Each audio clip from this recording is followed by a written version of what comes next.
Bonjour à tous. Hello, everyone. This is going to happen in English, so hopefully that is okay for everyone. So we're speaking about digital health ecosystems today. My name is Luisa Stuve. I work for the French Ministry of Health. And so we are part of the Genius team. And next to me is Julien Plagne, who manages Genius. And we also have Lena and Charlotte, who are sitting on here with us, who are also working on Genius. So my pleasure now is to introduce the panel to you. So we have Sophie Labrosse, who is working for the Danish embassy. So she's health attaché. Next to her is Philippe Huberdeau, who is the Secretary General at Scale Up Europe. And next to myself is Eric Sutherland, who is Senior Health Economist at the OECD. And together with these brilliant speakers, we're going to speak about digital health ecosystems and especially Genius as an introduction to see what Genius has done actually for entrepreneurs to help them get access to the different digital health markets. So it's my pleasure to hand over now to Julien to present to you what Genius is about and what we've done at the international level as well. C'est sur le player. Bonjour à tous, donc je suis la partie en français de la présentation. Donc déjà, est-ce que vous connaissez, qui ne connaît pas Genius dans la salle? Très bien. Donc Genius, c'est un site qui permet de faire gagner du temps aux innovateurs. Parce qu'aujourd'hui, quand on a co-construit Genius avec plus de 12 partenaires et des acteurs régionaux, on s'est rendu compte, on a fait un grand sondage pour savoir qu'est-ce qu'attendaient les innovateurs. Et les innovateurs nous ont dit ceci. Que aujourd'hui, pour trouver des financements, pour trouver savoir quelle réglementation mettre en place dans sa solution, savoir qui contacter en France, parce qu'il y a beaucoup d'agences, il y a les ARS, les agences numériques en santé, etc., qui contacter et aussi rester informé des choses qui se passent autour de nous. Donc, on a fait Genius petit à petit pour avoir aujourd'hui, c'est un site qui est donc sur Internet, que vous pouvez retrouver en suivant le QR code. Et en fait, à quoi va vous servir Genius? Vous avez plusieurs choses dessus. La première, c'est le financement. Donc, vous allez trouver des fiches financement, parce que parfois, on va sur plein de sites et on ne trouve pas forcément le financement qui nous convient. Et avec Genius, on a deux types de services. Le premier, c'est donc des fiches financement. Et on a aussi quelque chose qu'on a fait avec Aide Territoire, qui permet de trouver les aides auxquelles on peut qu'on peut solliciter, même celles auxquelles on n'avait pas pensé. On a aussi les pages réglementation. On parle souvent d'INS, de mon espace santé, etc. Mais quand on arrive dans le monde de la santé, on ne sait pas forcément à quoi ça correspond. Donc du coup, la réglementation permet d'aller voir comment mettre en place ces outils, des parcours guidés pour vous guider pas à pas, ou même des choses sur l'EDM. L'écosystème maintenant. Donc l'écosystème, il est assez vaste. Je pense que tous ceux qui sont ici le savent, entre tous les acteurs institutionnels, etc. Donc qu'est-ce qu'on a fait? On a sollicité plus de 60 acteurs pour rédiger des fiches, pour savoir est-ce que j'ai un intérêt à les contacter dans mon projet? Si oui, à quel moment dans mon projet? Qui et surtout qui contacter et quand? Donc, on a plein de fiches qu'on a réalisées avec eux. Ça va de la NSM, du Health Data Hub, de l'ARS, des clusters, la ICENA, TESIS. Ça va vraiment un peu partout. Et on a aussi, donc c'est le sujet aujourd'hui, les pages internationales. On veut se lancer dans un pays, sauf qu'on ne connaît pas trop ce qui se passe en Allemagne, ce qui se passe en Suisse, ce qui se passe en Estonie. Et donc, on a pris chaque pays et on a mis vraiment les basiques et les grosses structures, les équivalents avec les noms équivalents français, de tous ces pays qu'on voit en bas, là, donc les petits drapeaux, mais ça, vous irez voir sur Genius. Et enfin, on a les programmes nationaux. Par exemple, c'est quoi la feuille de route du numérique en santé en France? C'est quoi la stratégie d'accélération santé numérique, aussi appelée SASN? C'est quoi le Ségur? Donc, ça permet de comprendre et de vulgariser de façon claire et rapide. On ne vous fait pas perdre de temps ce que c'est. Et enfin, les actualités, les événements qui se passe autour de chez vous. Par exemple, vous pouvez voir les événements qui se passent à Clermont-Ferrand, à Brest, voilà, tout ce qu'il y a autour et même à l'international. Et on a un podcast qui s'appelle 100 jours pour réussir, que vous pouvez trouver sur Deezer, sur Spotify, sur Apple Podcast, et donc vous pouvez les retrouver. Donc voilà, je vais passer la parole à Louisa et je vous encourage à nous suivre sur LinkedIn et à retrouver sur Genius, rejoindre la communauté. Merci. Merci beaucoup, Julien. Effectivement, pendant la présidence française de l'Union européenne, c'était en premier semestre 2022, on a lancé les services internationaux. Donc, heureusement, on a aujourd'hui une représentante du Danemark qui est là aussi pour nous donner un insight spécifique sur une page danoise et quelles sont les spécificités du système du numérique en santé danois. So I'm switching back to English. So those are the countries from the European Union that we have already available on Genius. And those are the countries which are about to be published. And as said by Julien, soon you're going to have different questionnaires and so on through LinkedIn. So you can vote for certain countries you'd like to see before others. And so soon there's even more offers. So hopefully at some point we have hopefully the entire globe covered. And later we speak with Eric Sutherland from the OECD, who's going to tell us about benchmarking tools also in this respect. So let me hand over now to our first speaker, who has a page for Denmark established on Genius. So Sophie is actually, as I said beforehand, health attaché at the Danish embassy in Paris, and she has occupied many different positions in innovation and life sciences, and she's going to speak about the Danish digital healthcare system. Nice to have you. Thank you, Louisa. Yes, indeed. So Denmark is one of those countries, just like France, where for the health system, there is a general universal access and it's free. It's also highly digitalized. And this is because already in 2007, there was a territorial transformation where there was given a lot of responsibility to the decentralized authorities. So the regions and the municipalities have a lot of responsibility in the healthcare system in Denmark today. But it also means that they have an extremely high need to communicate. And digitalization was one of the conditions. Only if that is possible, the system can work. So to that comes the fact that the Danes also have a very high confidence in their government and in the digitalization. There is a general social confidence that what the government will do will be good, that they keep their promise, and that it will be safe. So from that perspective, there is no issue in running digital solutions today. As you can see probably on the slide, most of the healthcare system is fully automized. And there is no exchange of paperwork or documents any longer going from hand to hand. This also means that when the digital strategy came through, that they thought, well, it's also important that hospitals keep the function only for hospitals. We're not gonna have the patients come all the time to the hospital if you can also treat them at home. So this is today the new mantra in Denmark, keep the patient at home. And how is this possible? Again, it is partly through digitalization. So the length of stay in Denmark at a hospital is approximately 3 days. There were in France, I think today it's still around 8. And that gives a lot of cases for companies to actually fill in those gaps and design new services. And here I've put up the example of a company is called Falk, who is designing services for patients at home, but also in collaboration with the hospitals and with the local authorities. So either in a service to keep people out of the hospital before they're even going to it. So emergency services that are taken care of at home instead of people coming to the hospital, or the other way around, after hospitalization, stay at home the longest possible or the earliest as possible so that the hospitals are not overcrowded and especially have only their very specialized function.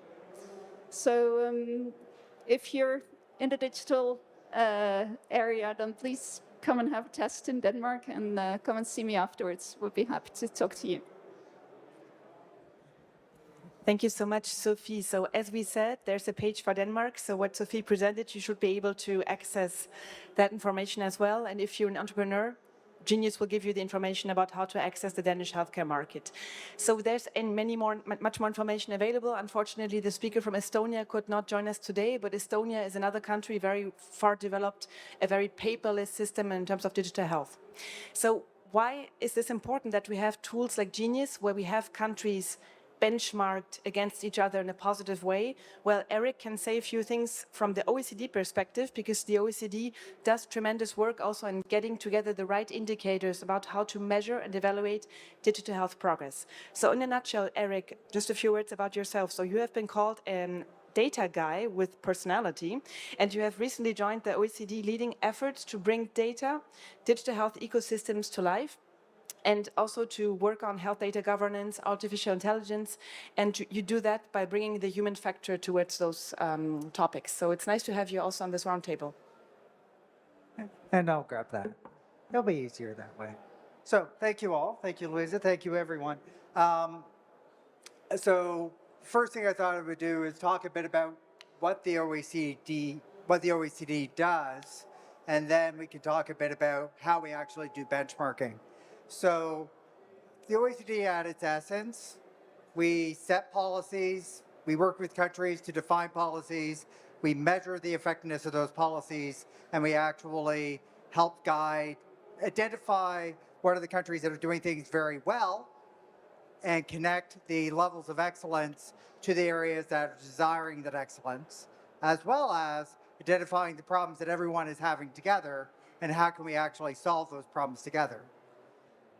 We, through many of the reports that we do, and featured here are 3 such things, we do reports on, for example, digital security, where we have standards to say, this is what digital security looks like, is what good digital security of health should be, the appropriate practices. And then we simply ask the OECD countries, how do you actually stack up against those practices?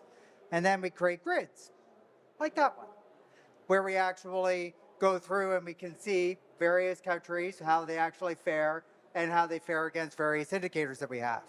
That in particular tells us that countries that, from a digital security perspective, that actually have both a digital security approach for their government and had a digital security approach that was specific to health, actually had better protections, security protections of their systems by applying the health practices, the security practices specific to health. So that's an important finding because it indicates that having the learnings of security and of how it applies in health actually really helps give credibility and strength to better security programs. Similarly, here, and you really can't read that, but this is a separate report we did on health data governance in the digital age. We put out in 2016 what good common practices were for the governance of health data. In the last 3 years, especially with AI, everyone's been talking about the importance of health data. We actually worried about it 8 years ago. And within this, and this is a report that came out in 2022, where we actually, we benchmarked countries against what data governance practices they have and what data availability they had. And you'll be happy to know, the little only country that's way up here, that's Denmark. Hence why I really talk about Denmark quite a bit. But then it just shows that the countries that are leading the way both have the availability of data, especially around disease registries for chronic illness, the ability to link data across data sets, while also having the governance of the data to ensure the quality is in place, the accessibility of the data is in place, and the protections are in place. And all of those things make up what good data governance looks like. Most recently, we did a publication last year. We do this report every other year called Health at a Glance. And we did a feature chapter for the first time last year on digital health. And I'll save you the time of reading the chapter, although it's obviously interesting to read it. Effectively, what it says is from a digital perspective, digital is an emerging determinant of health. That is, countries that have greater digitalization of their health systems will achieve better health outcomes for their populations. Good to know, especially for everybody who's at this conference today. But what we also reflect in the chapter is we're not very good at measuring the readiness of countries to be ready to adapt digital technologies, to ensure the capacities are in place, the technologies are in place, and the governance processes are in place. We also don't do a very good job of measuring what adoption we've had of digitalization. We say we have patient portals. Where I come from in Ontario in Canada, yes, there were patient portals. There were 96 of them. So I, as a person, I could get access to my health record as long as I knew which one of the 96 portals to get access to. Again, this is why I love what's happening in France, why I love what's happening in Denmark and many other countries in Europe, and where desperately North America needs to learn from what's happening over here. So we don't really measure readiness, we don't really measure adoption, and the other thing we don't measure is impact. We are spending billions and billions of euros on this digital transformation. Do we know that we're actually getting value for money out of those investments? And the real challenge I find in this space is that we're at risk, especially in the world of AI, because we've learned that we have fragmented our data assets in the last 20 years, and thereby we're not getting the value of our data assets that we should. And so now when we're looking down at the opportunities of AI going forward, frankly, if we don't start to harmonize what our practices are for AI through venues like Genius, which is why I'm a big fan of the program, then how can we actually ensure there is that consistency, that harmonization to allow innovators to innovate with confidence while also providing the appropriate protections that we need to in order to earn the trust of such innovations from the public and health providers. We're at risk of doing the same fragmentation of our AI innovations that we already did with our data innovations the last 20 years. So that's why I really think that this program is really essential to help us harmonize our practices across Europe, and then beyond that to an international scale. And for the OECD's perspective, in measuring things like our health data governance practices, et cetera, that will really help drive that cohesion and the value and really the awareness of the value of consistency for innovators, for governments, and ultimately for better health outcomes for all. Thank you so much, Eric. So now that you know where good data is coming from, and we do support also the work done by Eric at the OECD in the different working groups, that you also know how to access the different European and international digital health markets, I'm now handing over to Philippe Huberdeau, who is Secretary General at Scale Up Europe, so that companies can also find out how to get support to actually get to those markets. And just a few words about Philippe. So he's a career diplomat specialized in European affairs, and he has been asked 2 years ago by the French President Macron to lead the Scale Up Europe initiatives and thereby supporting companies and making them world visible champions. Nice to have you here as well, Philippe. Great. Thank you very much, Louisa. It's also very nice. I'm very glad to be here today. Can you hear me? Yeah. Thank you very much.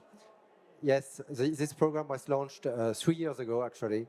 And with the idea to support, to find all the ways and means to support startups, European startups to become real world champions, scale-ups in all the innovation fields. So not specifically health, but in all fields, but health is a big chunk of that, obviously. And so obviously the idea also in doing that is that united together we're stronger than if we are isolated. So, as you all know, France has a series of instruments and initiatives to support our own startups, but still we believe that to go further and beyond, we need to cooperate at the European level, and that's the whole spirit of it. One of the first most important results of this is an instrument, a funding instrument, that has been created at the European level called the European Innovation Council, so which is lies with the European Commission. So we put a lot of energy in putting together this instrument, and it's an instrument that has 10 billion euros credit over a period of 7 years' time to fund startups in all innovation fields. But again, it's not specifically dedicated to medtech, biotech, health, but by design, health is a big chunk of that.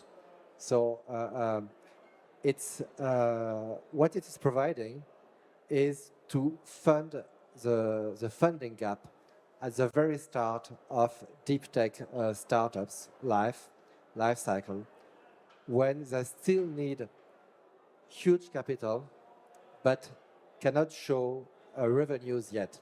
So it's very difficult to fund. And so what the EIC does, with certain criteria, with certain procedures, of course, is that it funds these deep tech startups up to 15 million euros in equity and with up to 2.5 million euros in grant. So, which is still a sizable sum of money to start with and to kickstart the building up of these startups. And if you look, you can go to the website of the European Innovation Council. I encourage you to do so, both to see the tenders that they are launching on a running basis each year, and to see all the companies that are already supported by the EIC. And you will see that these companies are throughout Europe, all Europe. I'm sure there are some Danish ones, and there is a very vast number of them are in the health sector. Thank you so much, Philippe. Can I ask you a quick follow-up question on the program? So if there's a French company here sitting in public, how would they be able to get funding? Do they need to get partners? Can they come alone to scale up to the scale-up program? Could you say very concretely how to get funding if you're a company in digital health? So, thank you very much. No, it's very, very important point. So it's a brand new instrument. So clearly, the European Commission is entering uncharted territory, so to speak, because it's the first time ever that the European Commission is funding equity in private companies. No? So it's a very big move, but collectively, politically, the European leaders felt there is a need for that, and there is no way around that. And so it works a bit differently from the usual tenders of the European Commission, because the usual tenders of the European Commission, you are right, you have to build a consortia, a multi-country consortia with partners from 2 or 3 other member states. There it works differently. It goes from the needs, it derives from the needs of the startups. So it funds the startups on, even if you are only based in one country, with a team only from one nationality, you are eligible to get that funding. Because the idea, of course, is that it's already very difficult to build a startup. You don't want to make it even more difficult by asking them to build different bases in different countries from the start. Obviously, that's the objective, the end result, and the objective at the end of the day is that these startups become larger and expand across Europe. But it's not a pre-requirement to get the funding from day one. So you can go to the website and you can see that there is a procedure which starts with basically a 2-pager. So it's very simple.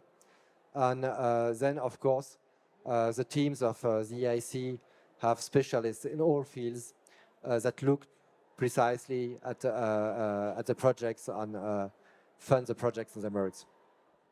Thank you so much, Philippe. So what we'll do, we're going to include the link on the slides here, and they're going to be made available on the Medintech's website.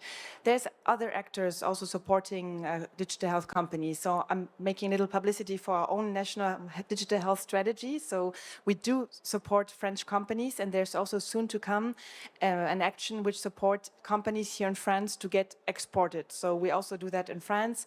At the EU level, you might have heard of EIT Health, who we are also working closely with. I don't know if the person from EIT Health is here with us today in public. She's here. So they're funding massively also consortia of European companies coming together, also in line with the academic sector. We have 3 more minutes. So if there's any questions here in the room for Eric, for Sophie, for Philippe, there's someone raising her hand here. Yes, yes, merci. Yeah, hello. I'm a surgeon, a liver transplant surgeon, and I'm really keen in the European program.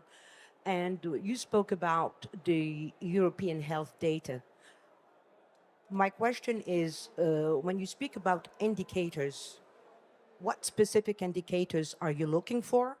And how are you going to harmonize all these indicators? And most importantly, as you said, you're going to involve probably some academic, but if I take an example in standardization in just one topic in transplant in whole Europe, there are already some indicators that every single country from European continent are following. So how are you going to apply these on all the other sectors? And definitely you spoke about the funding, which are going to implicate most of the company. This is very important. But which benchmarking are you going to follow? Which indicators are you going to look for to say this is working or this is not working? Thank you. I'll start. So from at least the OECD's perspective, what we're doing right now, we've actually, I don't know what it sounds like, but we don't want to reinvent the wheel. We recognize that the indicators already exist. The challenge that we have is that the indicators are not consistent in order to allow benchmarking across countries. So we've actually convened groups together. We've pulled together, I think, actually ironically, I'm looking at kind of around 500 or so indicators across various dashboards, et cetera. We're working to consolidate them down into themes around, is this measure readiness, is this measure impact, or measure adoption? And then based on that, one of the questions that we actually are asking our the working group and people we're working with is, what are the questions that are most important for us to be able to answer? Because what we don't want is to create indicators that are not actionable. So that is a big part of it. So it's learning from what people are already doing, try to work out how to drive consistency, and then also making sure what indicators we have actually can generate an actionable outcome. And frankly, the indicator itself is relatively easy to measure. And so that's where we're trying to go with this space. Frankly, it's an iceberg. I'm well aware it's an iceberg, but frankly, the best way, or rather, if I could use a different analogy, best way to eat an elephant, one bite at a time. Start. Yes, thank you for this response already. It's an excellent question. We also work on it very hard in the eHealth network. So it's the network which brings together the European DNS, so the European Digital Health Delegations. And we started a task force also within that network to also work on those indicators at the member state level. So it's really important. But digital health is still so new, as also underlined by Eric. It just became recognized as a determinant of health. So member states are just starting to build those information systems to collect, to monitor properly the data. So we're still really at the beginning, but we're getting there. And thank you again for the question. I think we have time for one last question, if there's anyone interested. No? That's fine, then we're on time. So I would like to thank again our speakers who came here today with us, and thanks for your attention. Bye-bye.